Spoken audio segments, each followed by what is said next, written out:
Today's topic is klystron. So what is this klystron basically is? It is a kind of microwave generator or amplifier. So whenever we need quite high frequency signal generation, we need to take into consideration of special kind of microwave device. This kind of device falls into the category of microwave tubes. So there are several kind of microwave tubes. Out of them, klystron is one category. They are used to generate or to amplify any microwave signal. Okay. So if we are talking about microwave tubes, so what is this microwave tubes basically is?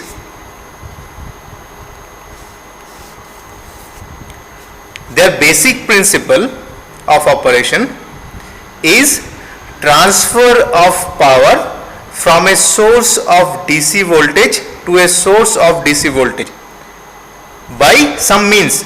So what is that? By current density modulated electron beam. So if I write the basic principle of operation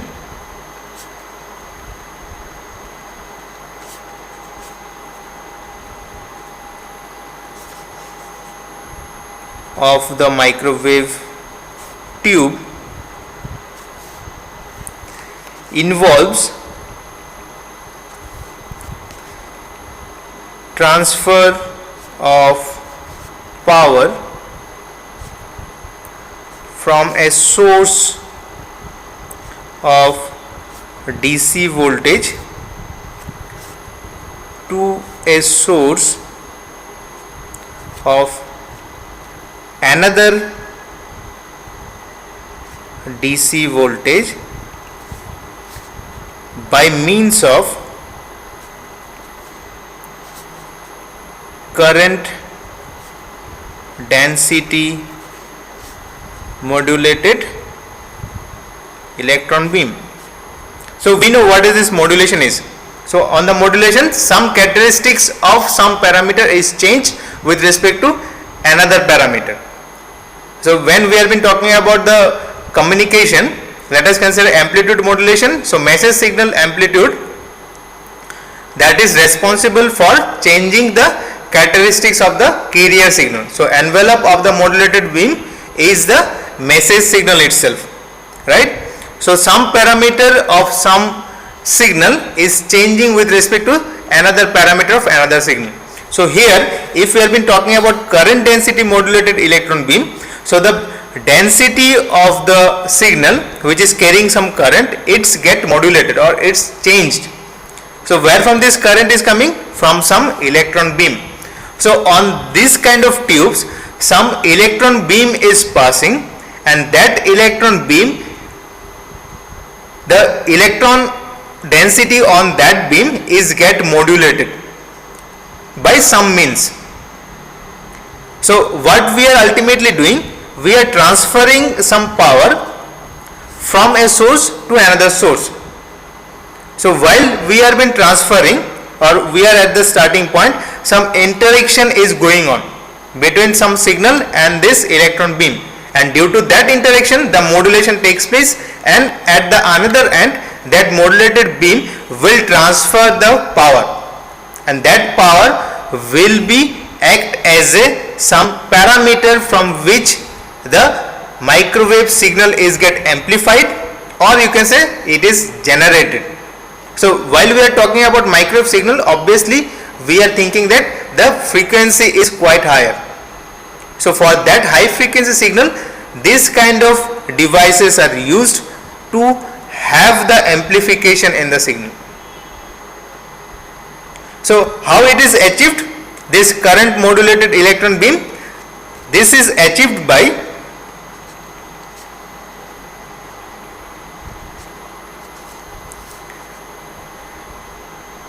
accelerating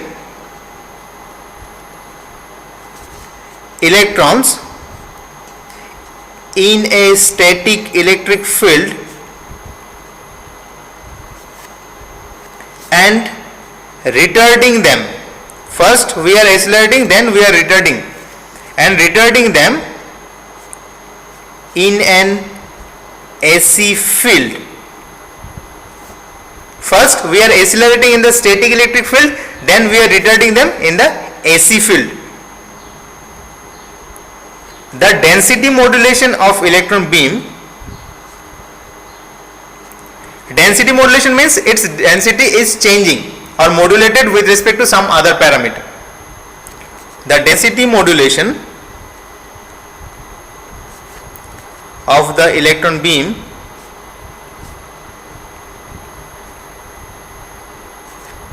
allows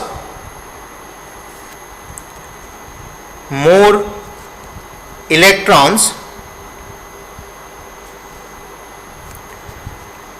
to be retarded by AC field then accelerated by AC field, which therefore makes possible a net energy to be delivered to the AC electric field or AC field. Okay, so how it has been achieved? It is achieved by accelerating the electrons in the static electric field and then retarding them in the AC field. First we are accelerating them, then we are retarding them. So while it has been accelerating, it gets some energy from somewhere, and while they are been retarding, they are releasing their energy, and that has been collected. So that is the thing. First we are accelerating them, those electrons are get accelerated, next we are retarding them. So first their flow is quite faster, then we are slowing them down. So while they are been slowing, their movement is quite slower, then we have been collecting the energy from that electron beam. Okay, so this density modulation of the electron beam allows more electrons to be retarded by an AC field. So while it has been density modulated, so at some portion the density is low, some other portion density is quite higher. So that density modulation allows more numbers of electrons to be retarded by the AC field, then accelerated by the AC field.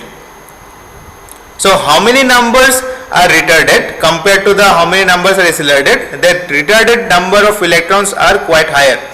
So what is the benefit of that? We are getting larger amount of energy while these electrons are get retarded. Therefore makes possible a net energy to be delivered to the AC field, and that has been collected. So what is this klystron basically is? So it is somewhat a brief characteristics of the microwave tubes. Different microwave tubes are there, TWT, travelling wave tubes are there. Klystron is also another kind of tube. On this klystron different categories are also there. So what is this klystron basically is? It is a vacuum tube that can be used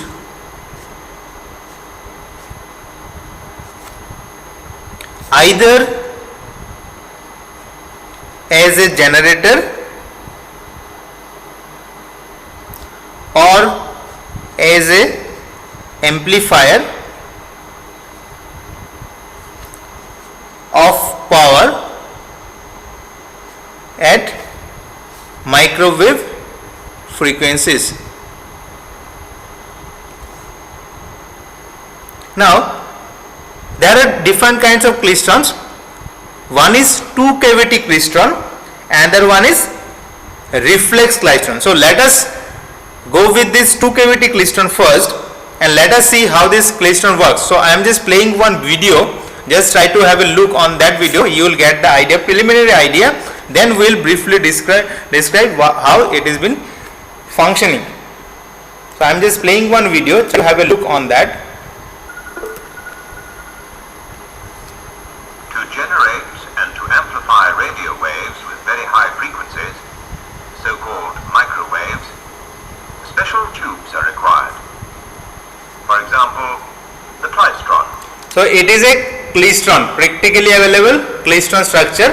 So all of these rectangular shapes, they are the cavity. So what is this cavity, we'll see later. So let us take the preliminary idea that these are the cavities and where the microwave signals has been fed or microwave signal has been taken out.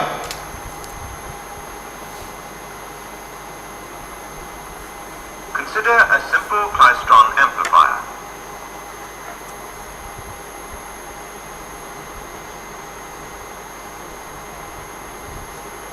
The essentials of this simple klystron are the electron beam,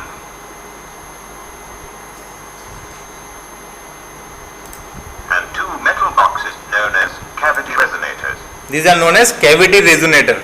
So inside that we can able to achieve the resonance. So on the resonance, the maximum power can be delivered or maximum power can be taken out while during the resonance. Resonators have a potential which is positive with respect to the cathode. Thus, the electrons emitted by the cathode. So what they are saying, just try to have a look. Potential which is positive with respect to the cathode. So this cavity potential is considered as positive with respect to the cathode. Okay, some cathode is there, with respect to that these positives, these cavities are kept at positive potential. Thus, the electrons emitted by the cathode are accelerated towards the first resonator. Okay, so as it is having the positive potential, so while these electrons are emitted by some source, some cathode, they are get accelerated. Look how their speeds are get increased while they have been entering this gap because it is having the positive potential. Resonators have apertures in the form of grids. The electrons will continue until they reach the collector. Okay, so this is the collector where it is get collected finally. So while they have been entering this cavity grid, they are having the quite higher amount of speed, which is at the same potential as the resonators. So this collector is also having the same potential as this cavity resonator. So as it has been collected, so obviously it is being kept at positive potential. This is the collector. In the region between the first resonator and the collector, the electrons would have a constant speed if it were not for the influence of the cavity resonators.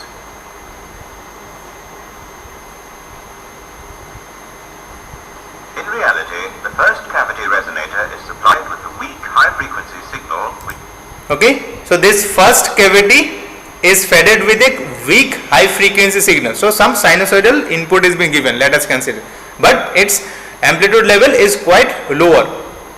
is to be amplified. Okay, so This signal will initiate an electromagnetic field inside the cavity. okay, so while this signal is fed inside this cavity, the electromagnetic field is generated in that gap. Due to this field, the velocities of the electrons passing through the first resonator are modulated. Okay, so this field which is generated in that gap, this field is responsible for creating modulation in that electron beam.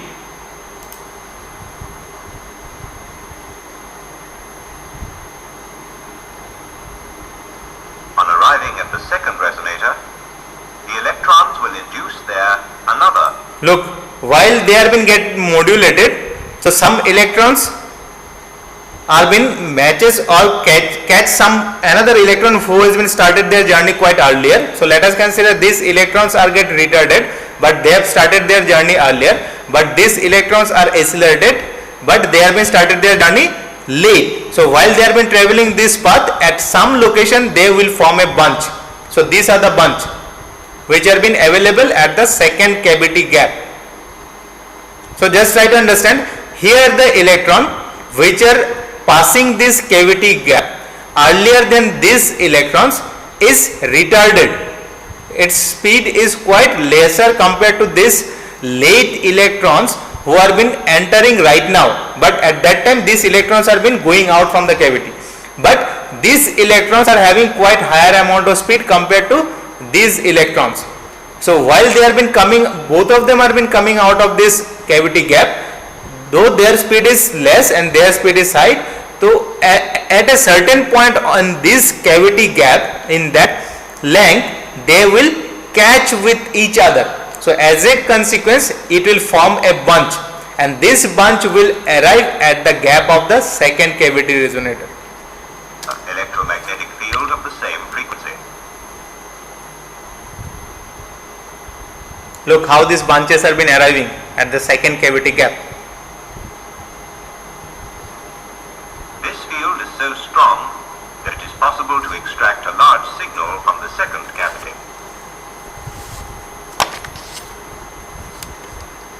To understand this amplification process, it is necessary to study the behavior of a cavity resonator in detail.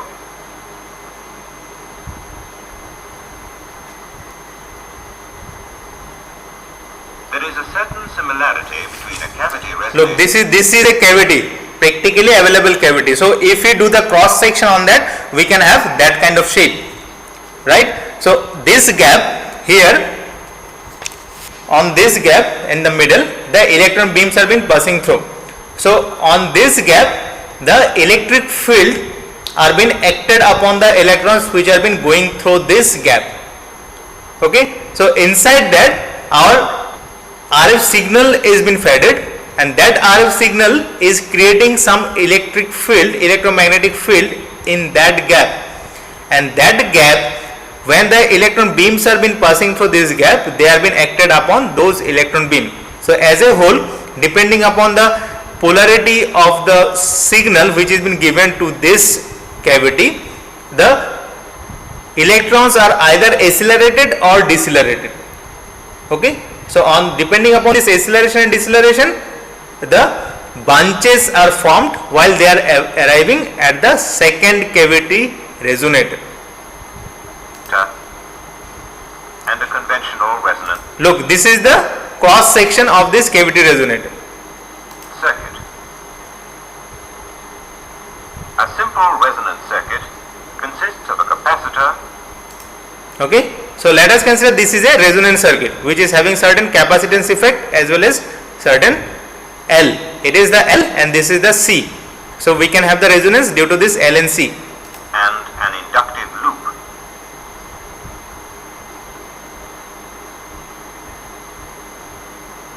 It is known that a conductor contains free electrons.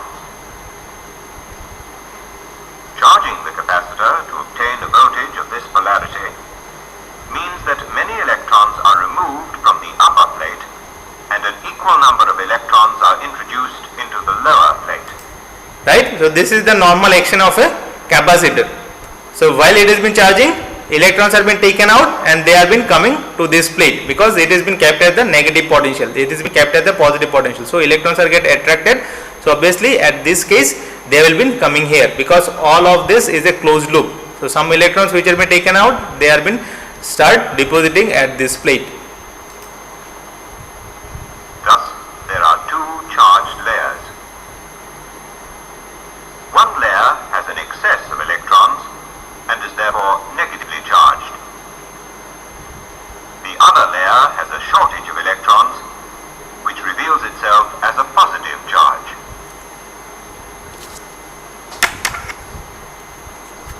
The electric field lines are directed away from the positive charge. Right? So this is the direction of the electric field lines. It is from positive to negative. Always generated the positive and transmitting at the negative. If the capacitor is charged with the reverse polarity, the direction of the field lines is also reversed. Okay. Now if the charging is been changed, the polarity is changed. So this electric field lines will also change.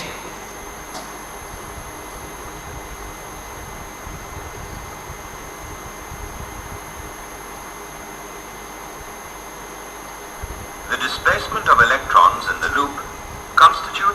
alternating electron current, which is symbolized by the variations of the green arrow.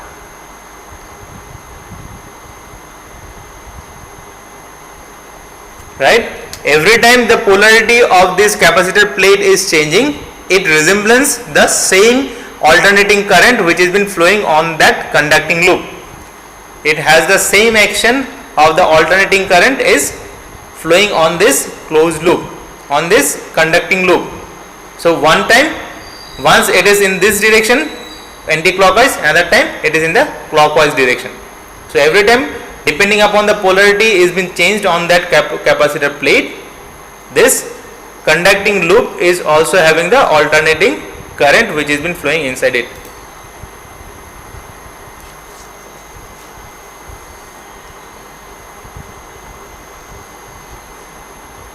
Every time its direction changing.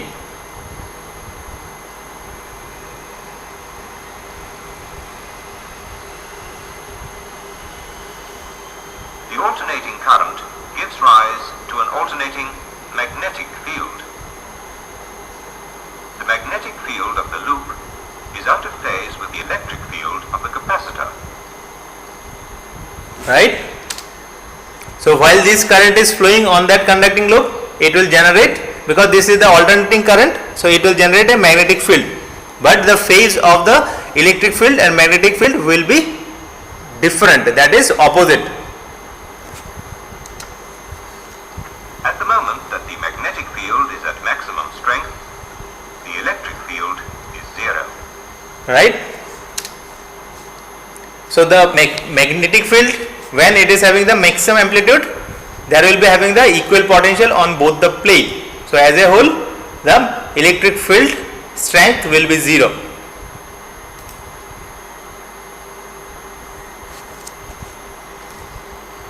A quarter of a cycle later, when the electric field is at maximum strength, the magnetic field is zero.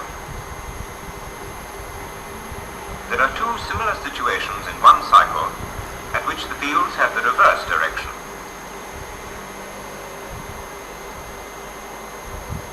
Thus, the oscillation which was started by loading the capacitor represents a certain amount of energy that is continuously exchanged between the electric field and the magnetic field. The smaller the value of the capacitor and the inductivity of the loop, the higher the frequency of the oscillation. Okay? Just try to have a look on this again.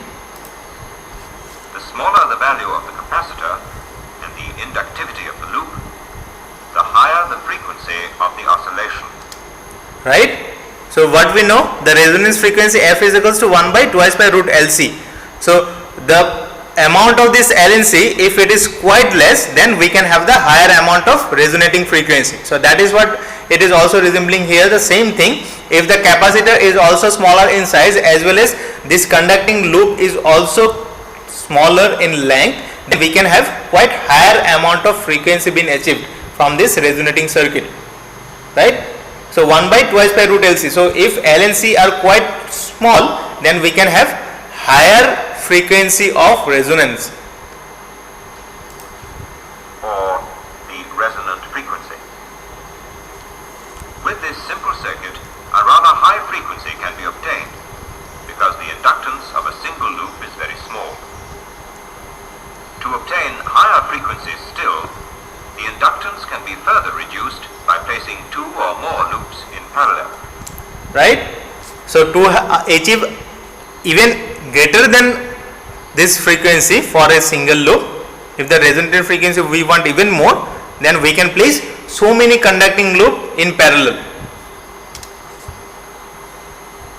This results finally in the formation of a closed resonator having certain very high resonant frequencies. Okay, so this is a closed cavity resonator. So obviously for this, the L will be quite small, or you can say very very small. So it will result into quite higher amount of resonating frequency, which are determined by the dimensions and shape of the cavity. In a closed resonator, the magnetic field, as well as the electric field, is confined to the interior of the cavity. right? Associated currents and charges. So these electron beams are been flowing in this direction. So obviously they will have the electric field, and this magnetic field inside this cavity resonator will be orthogonal to the electric field. So they are having this kind of direction. So once it is in this direction, another time it is in that direction. Are to be found in a thin layer of the interior surface of the resonator.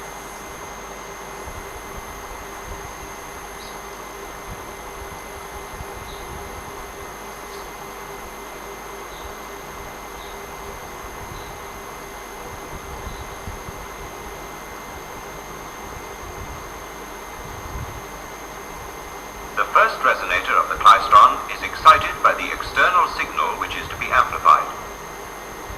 This signal, often introduced via a coaxial cable, must have a frequency at which the cavity can resonate. Okay. So first we must need to excite the input cavity, and how we can excite? We need to fed with that signal which is having the frequency same as the resonating frequency of this cavity. Otherwise we can't excite the input cavity. So this input signal must have the frequency, that is resonating frequency, same as the resonating frequency of this cavity.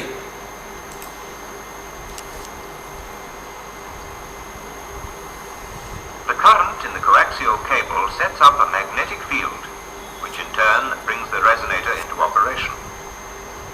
That is to say, that also an electric field is originated.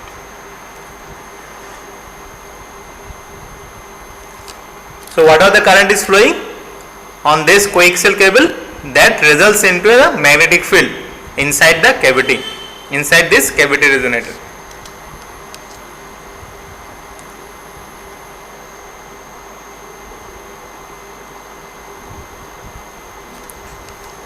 And this is the electric field. These are the electric field direction, and orthogonal to it, it is having the magnetic field.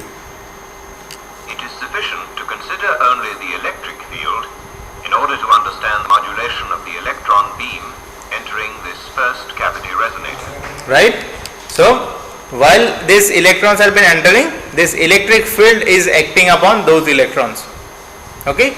So some electrons will get accelerated, some electrons will get decelerated.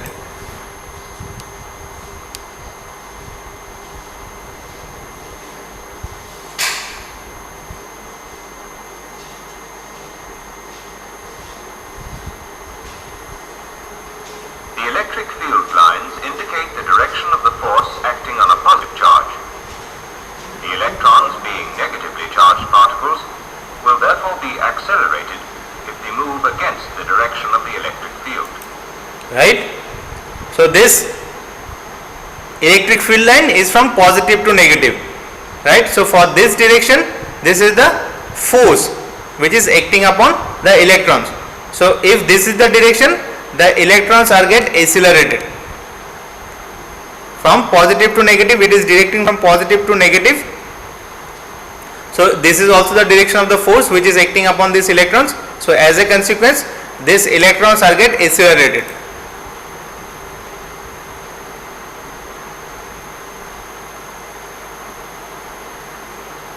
On the other hand, the electron will be decelerated if they move in the same direction as the electric field.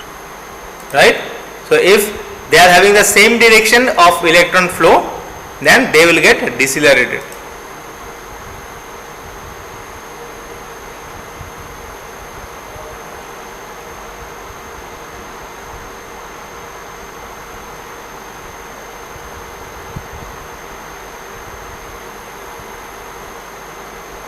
So every time this electric field lines has been changing, the electrons are Alternating electric field present, the electrons will thus be alternately accelerated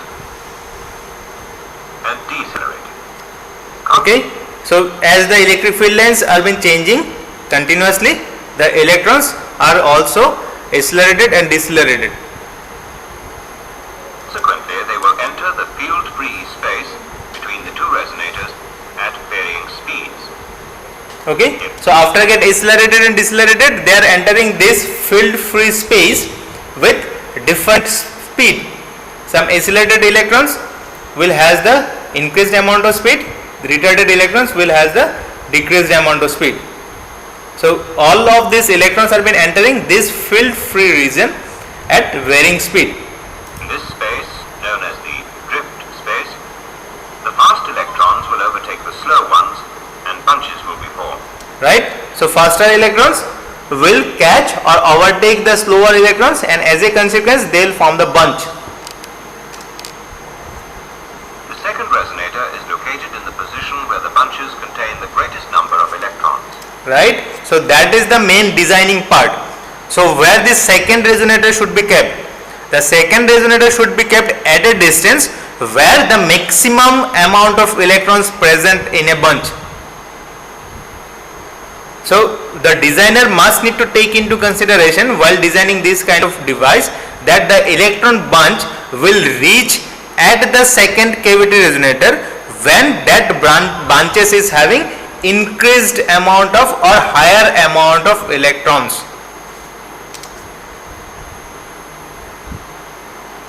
The bunches arrive at the second resonator at intervals corresponding to the frequency with which the first resonator oscillates.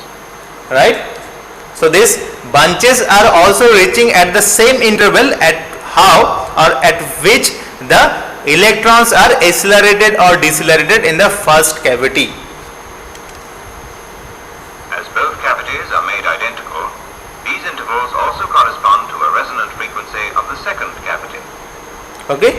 So some interval it is having bunches and some interval it is having small amount of electrons. So we can say some same kind of acceleration or deceleration, some same kind of variation in the electrons are been arriving in the second cavity. That will generate the same kind of oscillation. That is alternation of the electrons in number. So sometime it is arriving quite higher amount of electrons, sometime it is arriving lower amount of electrons. So here also this second cavity is started resonating because sometime it is having quite higher amount of electrons, sometime it is having lower amount of electrons, less numbers of electrons. So as a consequence this second cavity is also having the same resonance as the first cavity. Therefore the latter starts to oscillate.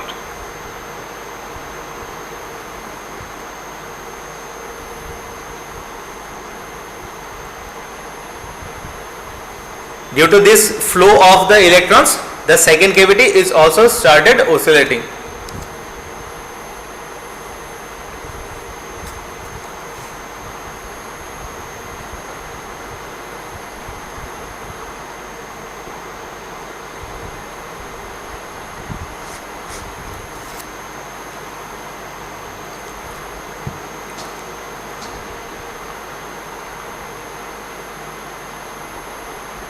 Alternating magnetic field inside the second cavity is partly linked with the coaxial cable and thus initiates the output signal.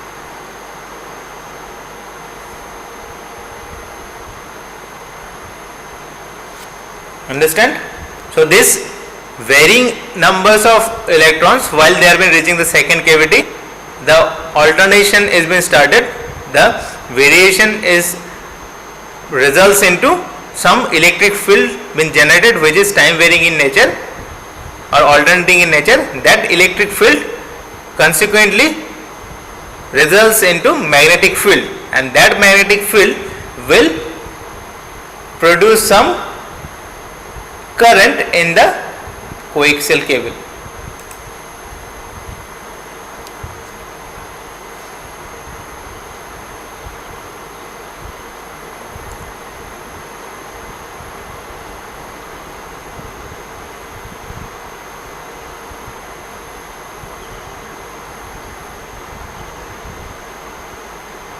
Summing up the whole action of the klystron, the electrons coming from the cathode enter the first resonator with high kinetic energy.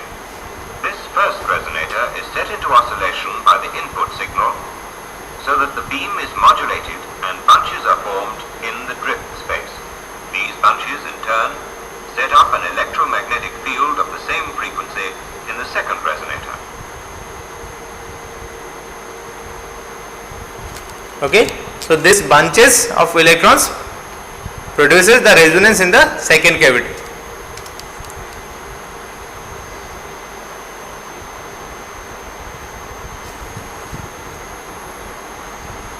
From this field we can extract a larger output signal.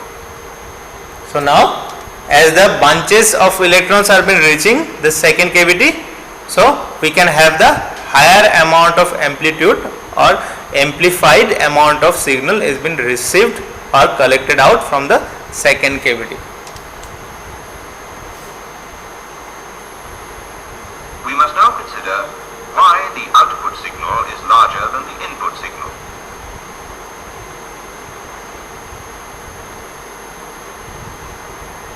A constant stream of electrons enters the first resonator so that almost equal numbers will be accelerated and decelerated. Thus, the average kinetic energy of the outgoing electrons is nearly equal to the energy of the incoming electrons, and almost no energy is taken from the field of the cavity.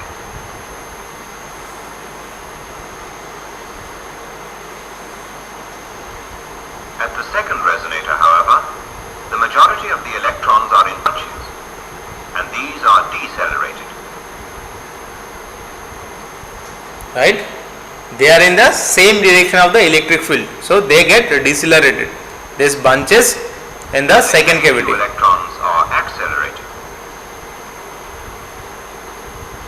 So these unbunched electrons are accelerated because they are in the opposite direction of the electric field. All the kinetic energy is converted into electromagnetic energy. The electromagnetic energy of the field which produces the output signals.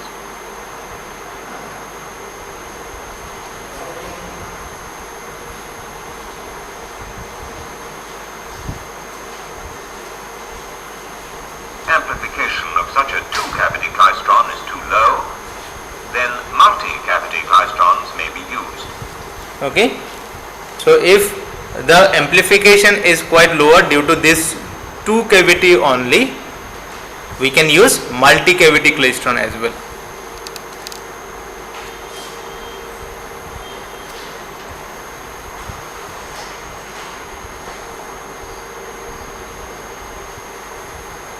With a very small signal applied to the first cavity, the bunches arriving at the second cavity are very weak. But they will set up a field there which is strong enough to produce more concentrated bunches at the third cavity, and so on, enabling very large amplification factors to be obtained. Okay. So this second cavity will has the bunch which is having quite less numbers of electrons. Next, this bunch which sets some electric field here, again the modulation will take place and this bunch will be higher in number. These bunches will have the electrons which are quite higher than this bunch. Again the electric field which sits in this cavity will create further strong bunch at the final cavity. So in this way amplification factor is increased.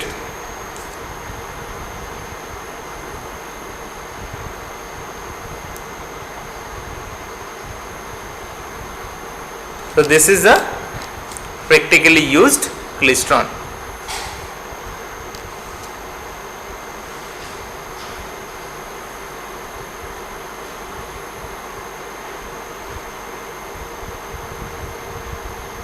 So hope you got some idea how this klystron is working.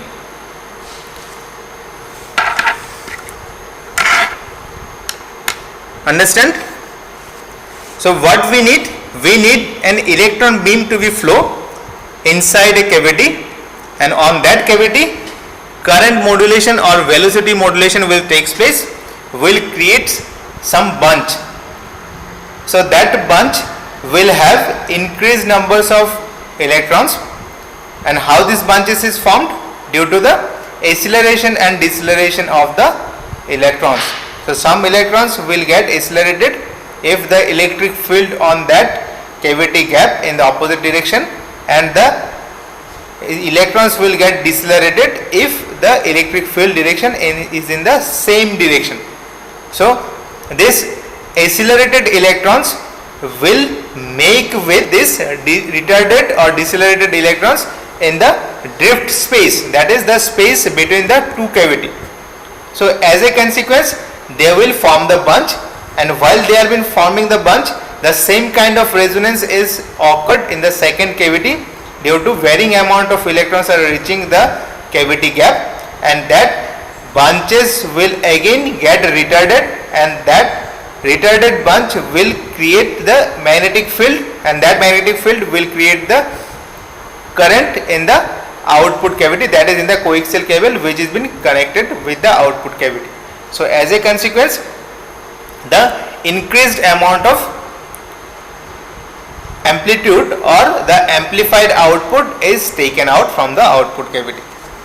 Okay, so this is the preliminary idea how this klystron is working. So let us go with the diagram how this klystron is working and where the different kinds of cathodes and what are the potential of the cavity must be maintained. So I am just taking the square shape of the cavity. So let us take, we are having two cavity klystron.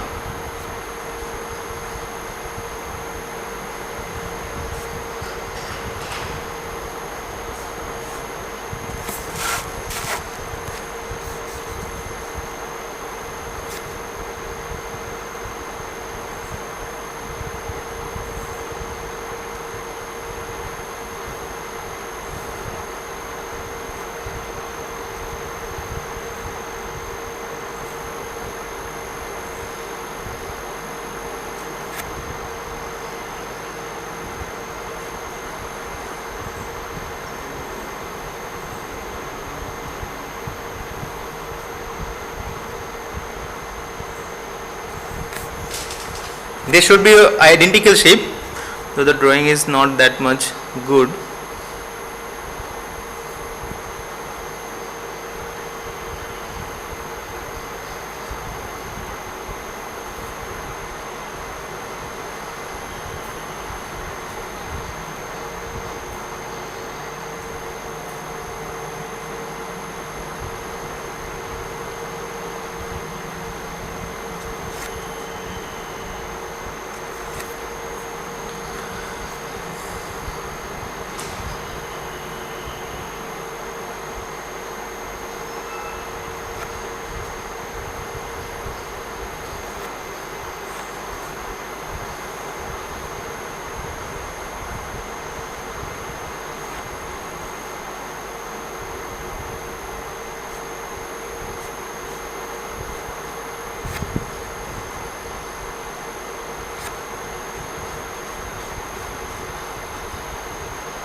One collector is there,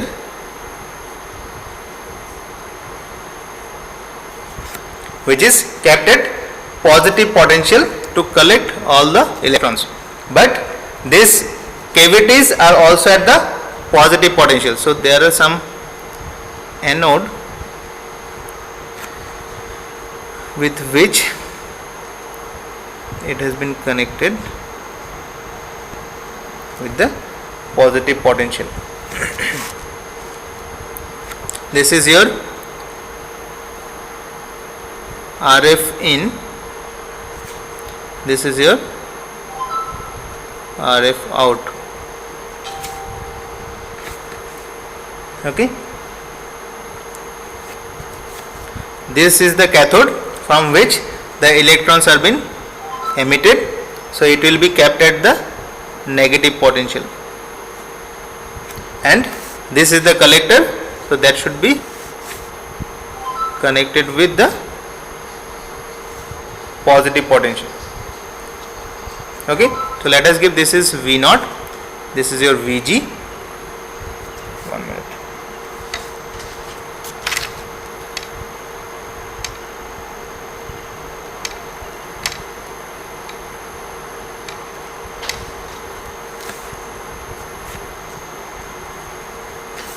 this is your collector. Let us give this gap here, it is your gap A, this gap it is gap B, this is your input cavity or it is known as buncher. This is your output cavity, also known as catcher cavity. This is an anode which collimates all the electrons so that they can't spread. They have been flowing through an anode. This is positive, this is negative, this is positive, this is negative. Okay, so this gaps, this cavity gap, this gap, it is same for the both of the cavity. So let us consider it is starting with 0, this is D, this space from here to here, it is drift space.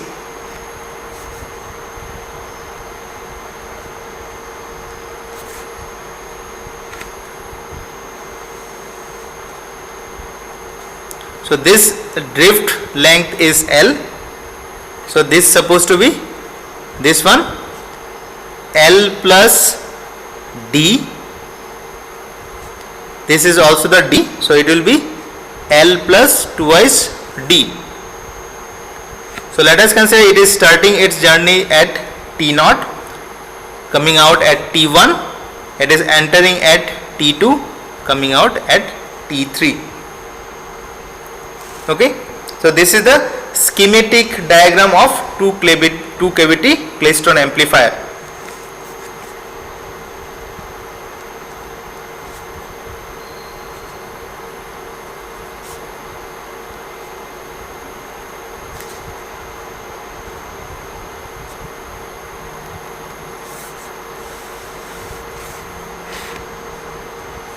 Okay. Now this bunching can be understood by using a diagram known as Applegate diagram or Applegate diagram. So I am just drawing. Okay, next class we will go with that diagram. So this is somewhat the schematic diagram for this two cavity klystron. This is the input cavity, this is the output cavity. So these electrons which are generated from the cathode, they have been going through this cavity gap. So depending upon the input, some electric field is, this electric field which has been present at this cavity gap, depending upon the direction of that electric field, these electrons are either accelerated or decelerated. So on the acceleration, the electrons have been moving with faster velocity, and at the time of deceleration they are moving with the lower amount of velocity. So this fast moving electrons will catch the slow moving electrons while they have been moving on this drift space. So as a whole, while they have been reaching at this cavity gap, they will have the bunch. So this L should be the optimum length L decided by the designer, so that the bunches can reach at that gap while it is having higher number of electrons. So bunches should reach this cavity gap at that instant of time when those bunches are having maximum numbers of electrons. So at some instant bunches are reaching, some other instant the electrons, lesser numbers of electrons have been reaching this gap. So this acceleration or deceleration which has been coming out from this accelerated or decelerated electrons which have been coming out of this gap A, they have formed bunch, they have been going or passing through this gap as well. So that bunches again creating some resonance in that cavity because they are having the same characteristics. Because those electrons are again forming some field in that gap. So depending upon that field direction, again those branches will get decelerated or accelerated, and finally they are been collected by this collector. So while they have been creating some electric field, they will consequently create some magnetic field, and that magnetic field will induce some current in the coaxial cable which has been connected with that RF output. Clear? I hope you understand this much, right? So in the next class we will go with how these branches are been formed and what should be the velocity and how that should be maintained.